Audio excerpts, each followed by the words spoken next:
문행무입니다. 어느새 3월입니다. 예전에 어디선가 들은 적이 있었던 이야기인데 반복되는 일을 하는 사람은 시간이 빠르게 흘러간다고 느낀답니다.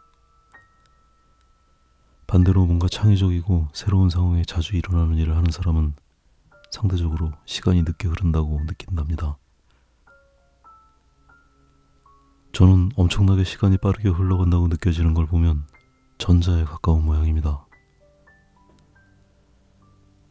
그것도 일주일 단위로 같은 일을 반복하다 보니 더 그렇게 느껴지나 봅니다. 그림은 늘 새로운 걸 그리고 있는 것 같지만 그 외에 영상을 만드는 과정은 아주 반복적입니다. 실제로는 그림을 그리는 시간보다 편집부터 업로드까지의 시간이 훨씬 더 많은 시간을 차지합니다. 그 시간이 반복되다 보니 스스로 관성이 생기나 봅니다. 어찌 보면 효율적으로 편집을 하기 위해서 상당한 공정은 관성에 맡기는 것 같기도 합니다. 때로는 그림을 그리는 것도 관성처럼 흘러가는 게 아닌가 생각이 들어서 혼자 몰래 흠칫 놀라기도 합니다.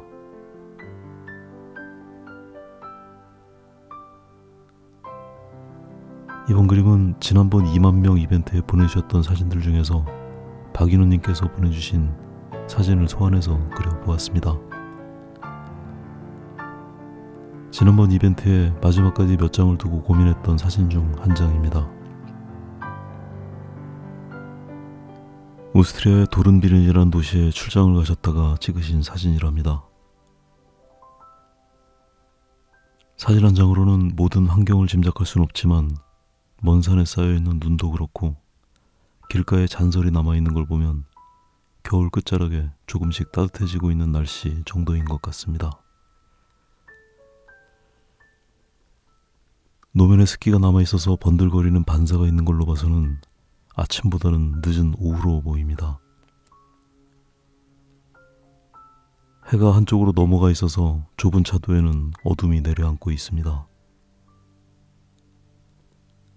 어둠이 깔려오는 도시에 몇몇 개의 빛을 받는 건물이 더욱더 빛나게 보입니다. 그림 초반에 명암의 구분을 만들어 두는 건 그림의 진행을 위해서 필요한 과정입니다. 그늘 속의 사물은 되도록 선명하지 않게 단순한 색으로 묻어둡니다. 건물의 모양도 지금은 그다지 정확하게 그릴 필요는 없습니다. 자동차나 나무들도 구체적으로 그리려 애쓰지 않아도 좋습니다. 그냥 전체적으로 대략의 어둡기와 밝기를 잡아가면서 분위기를 구축해 나가는 것으로 충분합니다.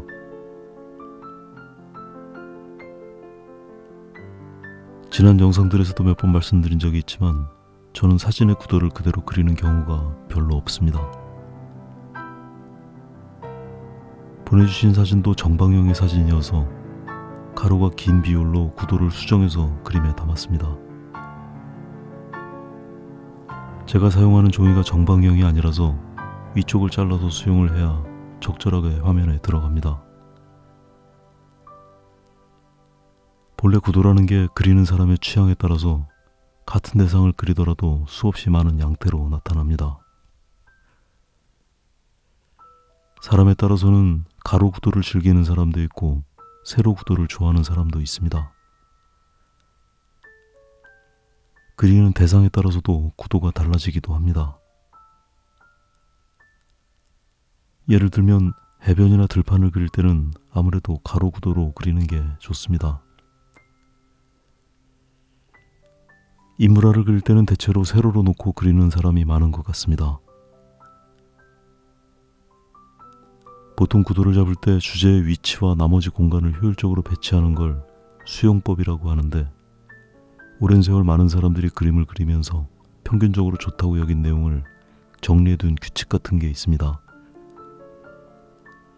그림을 학문적으로 정리한 조형 원리들을 구도에 적응하는 걸 말하는데 일일이 열거하자면 너무 길고 복잡합니다. 간단하게 예를 들자면 바다를 그릴 때 수평선을 중앙선에 두지 말라던가 들판에 나무 같은 걸 그릴 때 가운데에 배치돼서 좌우를 가르는 게 좋지 않다는 것 등입니다. 그 내용을 들여다보면 대체로 많은 사람들이 경험에 의해서 누적된 것들이다 보니 바람직한 충고들인 건 맞지만 그 모든 걸 따르다 보면 구도가 하나의 정답처럼 너무 고착화되기도 합니다. 확실히 구도에서 너무 나쁘다고 말하는 것들은 피하되 스스로의 경험을 중시하는 게 가장 바람직한 것 같습니다. 제 영상의 경우는 대체로 가로로 된 그림이 많습니다. 그건 제가 앞에서 언급한 조형원리나 수용법하고는 아무 관련이 없습니다. 또 제가 원래 가로 그림을 좋아해서 그런 것도 아니고 그냥 유튜브 화면이 가로여서 그렇게 그리는 경우가 많은 것 뿐입니다.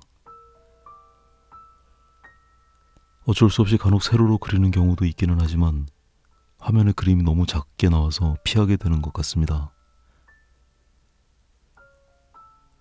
거기다가 너무 자질구레하게 그려야 할 것들이 많은 구도는 시작 전부터 꺼리게 됩니다. 이 그림에서도 보면 자동차 한 대가 엄지손톱만큼 작아서 이 뭉툭한 오일 파스텔로 그리려면 아주 신경이 많이 쓰입니다. 그러다 보니 이런저런 이유로 구도에 대한 사전 고민을 많이 하는 편입니다. 이렇게 조형원리나 수용법과는 상관없이 주어진 환경도 구도에 많은 영향을 미칠 수 있나 봅니다. 어쨌든 나중에 기회가 되면 구도에 대해서 자세히 말씀을 드리도록 하겠습니다.